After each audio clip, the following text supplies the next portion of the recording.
मित्रों नमस्कार। खास मुलाकात कार्यक्रम में आज हमारे बीच आप देख रहे होंगे सुभाष चंद्र मौर्य जी हैं। आप प्रधानाचार्य हैं राजकीय हाई स्कूल तालगौटिया क्यारा के, और शिक्षा के क्षेत्र में आपने न केवल खुद पठन पाठन किया है बल्कि आपके परिवार के लोग भी उच्च शिक्षित हैं और सेना की बैकग्राउंड आपके परिवार में रही है, वो खुद हम परिचय में जानेंगे। आपसे कुछ शिक्षा के गुणवत्ता को लेकर, शिक्षा के और उन्नयन को लेकर तमाम मुद्दों पर बातचीत करेंगे। सबसे पहले सुभाष जी, हमारे दर्शक आपको देख रहे हैं, जानना चाहेंगे आपका जीवन परिचय क्या रहा है, जो बचपन से लेके प्राइमरी शिक्षा, माध्यमिक शिक्षा और उच्च शिक्षा अर्जित की आपने, और अब कहाँ पर कब से पहुंचे हैं आप। राजकीय इंटर कॉलेज में बहुत अच्छे शिक्षकों में गिने जाते थे, तब से हम आपको जानते भी हैं। सुभाष जी प्लीज हमारे दर्शक। धन्यवाद, नमस्कार सभी को। मैं डॉक्टर सुभाष चंद्र मौर्य।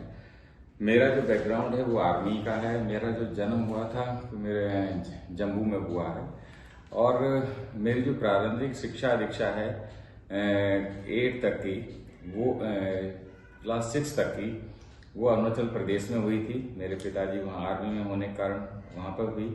उसके बाद उनकी पोस्टिंग आगरा में हुई, तो वहाँ से कक्षा 6 से 8 तक की मेरी शिक्षा दीक्षा हुई। आगरा में माया रानी इंटर कॉलेज है, उसमें हुई। उसके बाद पापा की पोस्टिंग, क्योंकि आर्मी बैकग्राउंड के हैं, तो उनकी बरेली में हुई। तो बरेली में मैंने कुंवर सिंह इंटर कॉलेज से कक्षा 9-10 उत्तीर्ण किया। उसके बाद चूंकि मुझे साइंस साइड लेनी थी तो कुंवर सिंह में नहीं था, तो फिर मैं FR इस्लामिया इंटर कॉलेज से मैंने इंटरमीडिएट उत्तीर्ण की। उसके बाद हायर एजुकेशन के लिए बरेली कॉलेज, बरेली सबसे अच्छा हमारे यहाँ पे कॉलेज था उस समय, आज भी है। तो उसी में हमने अपनी BSc PCM ग्रुप से की। B.Ed मैंने बरेली कॉलेज से किया। उसके बाद MSc की।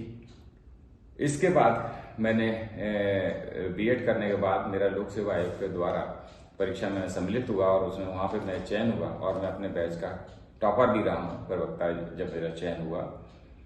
उसके बाद मैंने डिस्टेंस लर्निंग से MPhil गणित की, और रिसर्च के रूप में मैंने सिंघानी यूनिवर्सिटी से मैंने PhD अपनी कंप्लीट की। सर गुरुजी, सर एक मेरा दूसरा सवाल भी आपसे। आपने कुछ पुस्तकें लिखी हैं जी। आपकी पत्नी कहाँ है, क्या नाम है, और कैसे उनके लेखन में बताते हैं। आपने वो किताबें लिखती तो आप उनका संपादन करते थे। एक खास सवाल जो व्यक्तिगत आपसे जुड़ा हुआ है। और दूसरा सवाल कि आप जब तालगौटिया स्कूल में पहुंचे तो उस समय कितने बच्चे थे वहां पर, और आज कितने बच्चे हैं, और शिक्षा के उन्नयन के लिए आप क्या सजेशन देना चाहेंगे छात्रों से, और शिक्षकों से क्या अपेक्षा करना चाहेंगे। सुभाष जी, क्योंकि आपने पत्नी का भी जिक्र किया है, तो मैं बता दूं, मेरी वाइफ डॉक्टर अंशु सत्यार्थी, अब डॉक्टर अंशु मौर्य के हैं। वो इस समय राजकीय महाविद्यालय फरीदपुर में असिस्टेंट प्रोफेसर हिंदी के पद पर कार्यरत हैं। उनको लेखन कविता का शुरू से और रुचि रही है, और चूंकि हायर एजुकेशन में क्वालिफिकेशन प्राप्त करती थी, तो मैं चाहता भी था कि वो शिक्षा को में जाएं। पहले ये बेसिक शिक्षा में थी, तो कोरोना काल में इन्होंने घर बैठ के कविताएं लिखी, जो इनके मन में समाज को लेकर या मुझे लेकर, खासतौर से मुझे लेकर जो समस्याएं देखती हैं मेरी सर्विस को लेकर। तो उनकी पहली किताब थी मन की उथल पुथल। फिर मुझे आया कि उन्होंने जब मेरे सामने प्रस्तुत किया कि इसको क्यों ना एक पुस्तक का रूप दिया जाए, तो फिर हमने उसमें उसकी एडिटिंग का काम शुरू किया, और करने के बाद में, और कोरोना के बाद उनकी पहली पुस्तक का प्रकाशन हुआ, मन की उथल पुथल। उसके बाद उनकी कई सारी पुस्तकें हैं। महादेवी वर्मा के ऊपर उन्होंने लिखी हुई हैं, पुस्तकें लिखी हुई हैं, या कोरोना काल पे भी उन्होंने कई अपने लेख या दिए गए हैं। उनके इंटरनेशनल जर्नल्स भी हैं, और अभी भी उनकी एक पुस्तक थी जिसमें उन्होंने खुद एक लेखन का कार्य किया है, और ये है, और अभी भी वो लगी हुई है अपनी और अन्य पुस्तकों के लिए। अब इसके बाद एक आपका दूसरा प्रश्न था कि हम तालगौटिया, मेरा उत्तर प्रदेश सरकार द्वारा 2016 में प्रधानाचार्य पद पर राजकीय हाई स्कूल तालगौटिया क्यारा बरेली में पदोन्नति हुई, और 28 दिसंबर 2016 को मैंने वहां पे कार्यभार ग्रहण किया।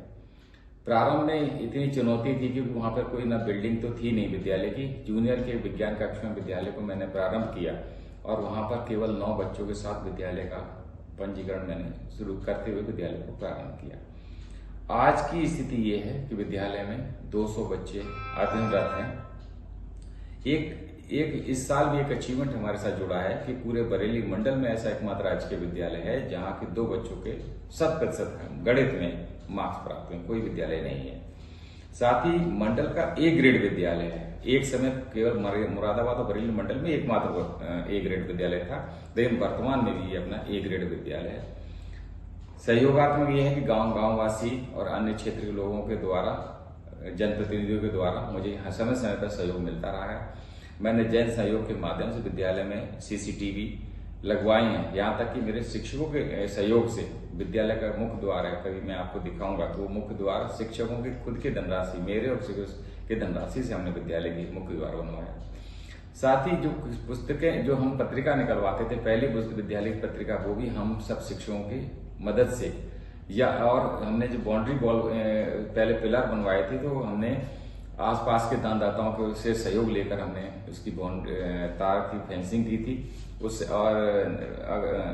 इससे पूर्व में जो सीडीओ सर थे जगत प्रवेश जी, उनके सहयोग से हमें वहां से बाउंड्री वॉल और स्मार्ट क्लास प्राप्त हुई। सुभाष जी, आखिर में हमारे दर्शकों से क्या अपेक्षा रखेंगे कि वो अपने बच्चों को पढ़ाने के लिए और क्या और प्रयास करें, कैसे उनकी अभिभावकों की क्या पहल होनी चाहिए, और बच्चे भी अपने माता पिता के श्रम परिश्रम और उनके मेहनत से अर्जित पैसे का कैसे सदुपयोग करें? कोई बच्चों के लिए, कोई पेरेंट्स के लिए क्या कोई नसीहत सीख देना चाहेंगे?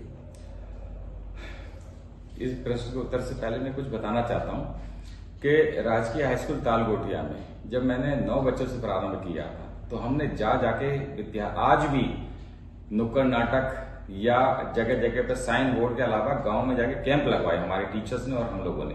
आज भी कैंप लगा के हमने खेतों तक में एडमिशन लिए, और वही निर्धारित शुल्क जो सरकार द्वारा, वही निर्धारित शुल्क के माध्यम से हम विद्यालय संचालित कर रहे हैं। उद्देश्य हमारा सिर्फ इतना है कि हम जो हमारे शहर के बच्चे सुविधाएं वहां मिल जाती हैं और गांव के बच्चे रह जाते हैं, तो उनको हम कैसे आगे बढ़ाएं। क्योंकि इससे पूर्व मैंने जनरल विद्यालय में ही पढ़ाया था, उसको मैंने उस विद्यालय को भी हमने इतनी मेहनत की जो आज आप सब लोग उस विद्यालय के बारे में जान रहे हैं।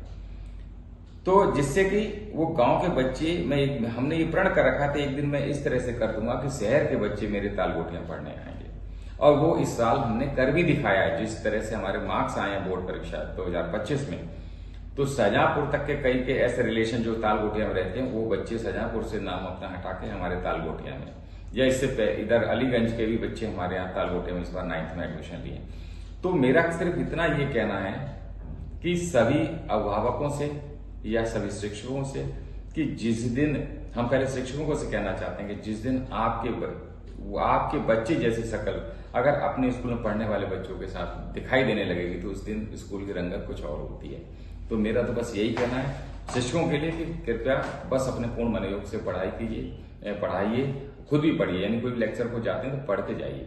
ऐसे अभिभावकों से भी मेरा एक अनुरोध है कि आप चयन जरूर करिए, शुल्क देख के नहीं, आप ये जरूर देख लीजिए स्कूल में समय समय पर मीटिंग में जाइए, समय समय पर शिक्षक से बात कीजिए, प्रिंसिपल से बात कीजिए, और आप सबका जब समन्वय हमारे साथ स्थापित होगा तभी हम अच्छी शिक्षा को दे पाएंगे। धन्यवाद। ये थे देखिए सुभाष चंद्र मौर्य जी, और आदर्श शिक्षक रहे हैं अपने माध्यमिक शिक्षा विभाग के, आज भी हैं, और आपके माध्यम से शिक्षा की ज्योति निरंतर फैल रही है क्यारा ब्लॉक में।